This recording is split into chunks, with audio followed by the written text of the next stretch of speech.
दोस्तों, एक बार देवी सरस्वती ब्रह्मा देव के पास आकर उन्हें पूछने लगती है, हे स्वामी, आपने सृष्टि की रचना की है। आपने अपने मन से तथा शरीर के पृथक पृथक अंगों से अनेक ऋषि मुनियों को प्रकट किया है तथा अनेक सुंदर सुंदर अप्सराओं, गंधर्वों तथा देवताओं को भी प्रकट किया है। आपने ही स्त्रियों को सौंदर्य और चंचलता प्रदान की है। किंतु हे प्रभु, स्त्रियों में ही गर्भ की उत्पत्ति क्यों होती है? संसार में केवल स्त्रियां ही गर्भ धारण क्यों करती है? इसके पीछे क्या कारण है? यह कष्ट केवल स्त्रियों को ही क्यों सहन करना पड़ता है? तब ब्रह्मा जी मुस्कुराते हुए कहते हैं, हे देवी, आज आपने उचित प्रश्न किया है और यह बात सत्य है कि संसार में सभी रोगों और कष्टों से बढ़कर गर्भधारण का कष्ट होता है। गर्भ धारण करने में स्त्रियों को अत्यधिक पीड़ा होती है। इस विषय में मैं आपको एक प्राचीन कथा सुनाता हूँ, जिसे आप ध्यान से पूरा सुनिए। जो भी स्त्री इस कथा का श्रवण करती है, उसे अत्यंत गुणवान तथा रूपवान पुत्र की प्राप्ति होती है। देवी सरस्वती कहती है, हे प्रभु, मैं इस कथा को ध्यानपूर्वक सुनूंगी। कृपया आप इस कथा को मुझसे कहिए। फिर ब्रह्मा जी कहते हैं, हे देवी, पुलत्स्य का जन्म मेरे कान से हुआ था। पुलत्स्य मेरे मानस पुत्रों में से एक है। मैंने उसे अनेक प्रकार की विद्याएं प्रदान की तथा उसके प्रकट होने का उद्देश्य उसे समझाया।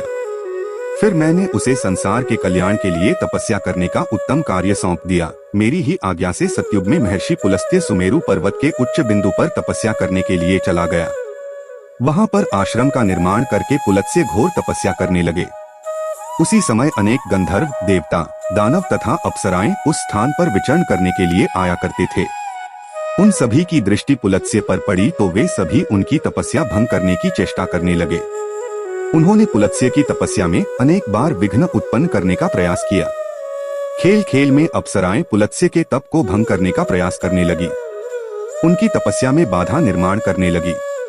तभी पुलत्स्य ने क्रोध में आकर वहां पर उपस्थित सभी अप्सराओं और गंधर्वों को यह चेतावनी दे दी, आज के बाद जो भी प्राणी उनके सामने आएगा और उनकी तपस्या में विघ्न डालेगा, वह गर्भ धारण करेगा। पुलत्स्य की ऐसी कठोर वाणी सुनकर समस्त अप्सराएं, गंधर्व आदि भयभीत हो गए और वहां से डरकर दूर भाग गए। उसी समय में पर्वत की कंदरा में ऋषि तृणबिंदु की कन्या हविर्भु अपने माता पिता के साथ निवास करती थी। वह महर्षि पुलत्स्य के कहे गए वचन को नहीं जानती थी। फिर एक दिन वह अपनी सहेलियों को खोजते हुए सुमेरु पर्वत के उस स्थान पर चली गई, जहां पर ऋषि पुलत्स्य तपस्या कर रहे होते हैं। तृणबिंदु की कन्या अपनी सहेलियों को पुकारते हुए महर्षि पुलत्स्य के आश्रम पर पहुंच गई। जब हविर्भु महर्षि पुलत्स्य के सामने आकर खड़ी हो गई तो उनकी दृष्टि उस स्त्री पर पड़ी। महर्षि पुलत्स्य की दृष्टि पड़ते ही पुलत्स्य के श्राप का प्रभाव उस पर पड़ने लगा। तत्काल ही उसका शरीर पीला पड़ने लगा और वह उसी क्षण गर्भवती हो गई। अचानक स्वयं के शरीर में इस प्रकार का विचित्र बदलाव देखकर हविर्भु अत्यंत घबरा गई। इतने में ही उसकी सखियां उस स्थान पर आ गई तो फिर हविर्भु ने उन्हें उस घटना के बारे में बता दिया। फिर हविर्भु की सहेलियां उसे लेकर उसके पिता के घर पर चली गई। वहां जाकर फिर हविर्भु ने अपने पिता को सारा वृतांत सुना दिया। अपनी पुत्री की यह बात सुनकर महर्षि तृणबिंदु को दुख हुआ। अब उन्होंने ध्यान लगाकर सब कुछ देख लिया तो उन्हें पता चला कि महर्षि पुलत्स्य के द्वारा श्राप दिए जाने पर उनकी पुत्री गर्भवती हो गई है। इससे वे अत्यंत दुखी हो गए और तुरंत ही अपनी कन्या को साथ में लेकर वे सुमेरु पर्वत पर चले गए। वहां पर उन्होंने महर्षि पुलत्स्य को देखकर उन्हें नमस्कार किया और क्षमा याचना करने लगे। ऋषि तृणबिंदु कहने लगे, हे महर्षि, आप तो साक्षात ब्रह्मा जी के मानस पुत्र हैं। सारे संसार में आपकी कीर्ति है। आप परम दयालु और परम कृपालु हैं। आज मेरी पुत्री के द्वारा अनजाने में ही अपराध हुआ है। वह आपके द्वारा कहे गए कथन से अनजान थी। आप ही के श्राप के कारण आज मेरी पुत्री गर्भवती हो गई है। यह संसार की पहली स्त्री है जो गर्भवती बनी है। इसलिए हे मुनिवर, अब मेरी पुत्री से कौन विवाह करेगा? इसे तो कलंक लग जाएगा। इसलिए मैं आपसे प्रार्थना करता हूँ कि आप मेरी कन्या को पत्नी के रूप में ग्रहण कीजिए। मेरी कन्या सर्वगुण संपन्न है, उसके मन में किंचित मात्र भी दोष नहीं है। वह अनजाने में ही आपके श्राप को ग्रहण किया है। यह सदैव ही आपकी सेवा में तत्पर रहेगी। इस प्रकार से ऋषि तृणबिंदु ने आदरपूर्वक महर्षि पुलत्स्य से विनती की। तृणबिंदु के आदर सत्कार और स्तुति से महामुनि पुलत्स्य अत्यंत प्रसन्न हुए और हविर्भु को दिए गए श्राप से उन्हें बड़ा दुख हुआ। हे मुनिवर, मैं आपकी स्तुति से अत्यंत प्रसन्न हूँ, इसलिए मैं तुम्हारी कन्या को मेरी पत्नी के रूप में ग्रहण करता हूँ। फिर उन्होंने ऋषि तृणबिंदु को आश्वासन देते हुए कहा, मेरे ही श्राप के कारण तुम्हारी कन्या गर्भवती हुई है, इसलिए तुम अब चिंता न करो। इस प्रकार से महर्षि पुलत्स्य ने ऋषि तृणबिंदु की कन्या हविर्भु को पत्नी के रूप में स्वीकार किया। तदनंतर तृणबिंदु की कन्या हविर्भु महर्षि पुलत्स्य के साथ उनके आश्रम पर ही रहने लगी और दिन रात सच्चे हृदय से उनकी सेवा करने लगी। महर्षि पुलत्स्य भी देवी हविर्भु की निस्वार्थ सेवा, पतिव्रता धर्म और भक्ति से अत्यंत प्रसन्न हुए और उनसे कहा, हे देवी, मैं तुम्हारी सेवा और भक्ति से अत्यंत प्रसन्न हूँ, इसलिए मैं तुम्हें मेरे ही समान पुत्र की प्राप्ति होने का वरदान देता हूँ। जिस समय तुम मेरे सामने आई थी उस समय मैं वेदों का पाठ कर रहा था और तुमने वेदों का श्रवण भी किया है, इसलिए तुम्हारा पुत्र चारों वेदों में पारंगत होगा और समस्त संसार को वेदों का ज्ञान प्रदान करेगा। तुम्हारा यह पुत्र सारे संसार में विश्रवा के नाम से प्रसिद्ध होगा। फिर कुछ समय के उपरांत देवी हविर्भु ने एक अत्यंत गुणवान पुत्र को जन्म दिया। महर्षि पुलत्स्य के कथनानुसार उस पुत्र का नाम विश्रवा रखा गया। विश्रवा अपने पिता महर्षि पुलत्स्य के समान ही विद्वान, सत्यवादी और धर्म का पालन करने वाले थे। उनकी ख्याति संपूर्ण विश्व में हुई। उनकी कीर्ति और महानता को देखते हुए महर्षि भारद्वाज ने अपनी पुत्री इल्बिडा का विवाह उनके साथ कर दिया। फिर मुनि विश्रवा की पत्नी इल्बिडा के गर्भ से एक पुत्र का जन्म हुआ जिसका नाम वेद श्रवण रखा गया। वेद श्रवण का ही एक नाम कुबेर है। कुबेर जी ने ब्रह्मा जी को प्रसन्न करने के लिए कठोर तपस्या की।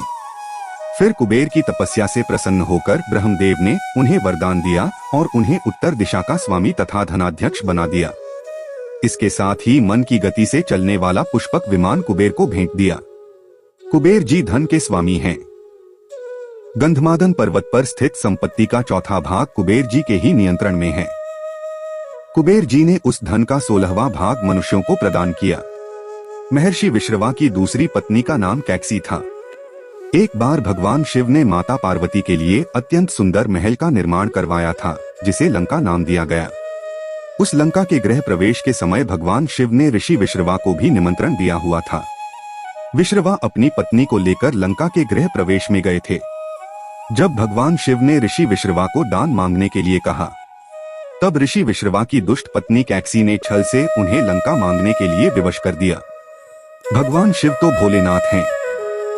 उन्होंने विश्रवा को लंका दान में दे दी, जिससे माता पार्वती को अत्यंत क्रोध आ गया और उन्होंने कैकसी को श्राप देते हुए कहा, तुमने आज मेरे पति से जिस सोने की लंका को मांगा है, एक दिन वे ही तुम्हारी इस सोने की लंका को जलाकर भस्म कर डालेंगे। जिसके बाद विश्रवा जी ने भगवान शिव द्वारा प्रदान की गई सोने की लंका को अपने पुत्र कुबेर को प्रदान की, किंतु बाद में कैकसी के पुत्र रावण ने कुबेर से वह लंका छीन ली। लेकिन त्रेता युग में भगवान शिव के अवतार हनुमान जी ने उस सोने की लंका को जलाकर भस्म कर डाला। ब्रह्मा देव कहने लगे, हे देवी, इस प्रकार से महर्षि पुलत्स्य के श्राप के कारण संसार की स्त्रियां गर्भवती होती हैं।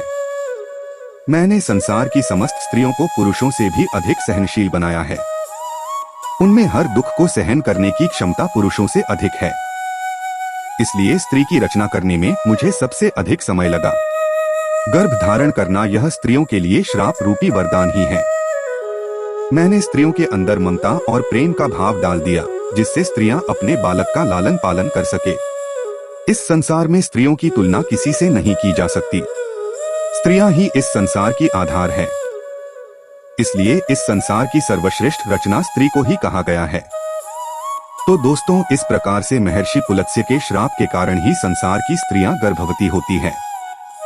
दोस्तों, आपको यह कथा कैसी लगी कमेंट करके अवश्य बताएं और इसे अपने दोस्तों के साथ शेयर जरूर करें ताकि उन्हें भी कुछ सीखने को मिल सके।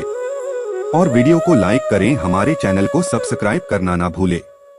अंत तक बने रहने के लिए आपका बहुत बहुत धन्यवाद।